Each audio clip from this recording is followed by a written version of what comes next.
দীর্ঘদিনের শত্রুতা ভুলে অবশেষে একসাথে বসল ইরান ও সৌদি আরব। মধ্যপ্রাচ্যের এই দুই প্রভাবশালী দেশের ঐতিহাসিক সিদ্ধান্ত এখন আলোচনার কেন্দ্রে।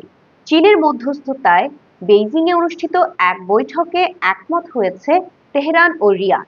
তারা আবারও নিজেদের মধ্যে কূটনৈতিক সম্পর্ক শুরু করবে। সংবাদ মাধ্যম জানায় আগামী 2 মাসের মধ্যে ইরান ও সৌদি আরব আবারও দূতাবাস চালু করবে এবং কূটনৈতিক সম্পর্ক পুনরায় গড়ে তুলবে।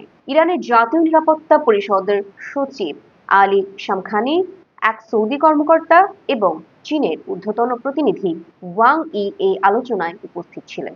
ইরান জানায় বৈঠকের পর পুনরায় কূটনৈতিক সম্পর্ক এবং 2 মাসের মধ্যে দূতাবাস চালুর ব্যাপারে সম্মত হয়েছে দুই দেশ।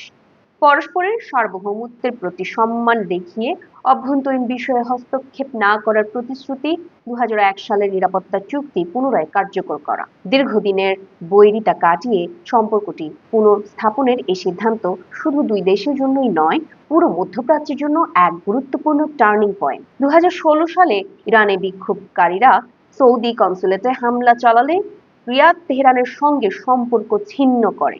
এর সূত্রপাত হয়েছিল এক শিয়া ধর্মগুরুর মৃত্যুদণ্ড ঘিরে। এর আগে বাগদাদ ও ওমানে একাধিকবার আলোচনা হলেও সেগুলো ফলপ্রসূ হয়নি।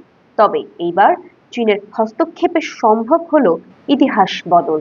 ইরান ও সৌদি আরবের সম্পর্ক উন্নয়ন হলে মধ্যপ্রাচ্যের লেবানন, সিরিয়া ও ইয়েমেন সংকটেও সম্ভাব্য ইতিবাচক পরিবর্তন আসতে পারে। এই ঐতিহাসিক পদক্ষেপ কি মধ্যপ্রাচ্যে নতুন যুগের সূচনা করবে? চীন কি হয়ে উঠছে নতুন বৈশ্বিক শান্তির মধ্যস্থতাকারী?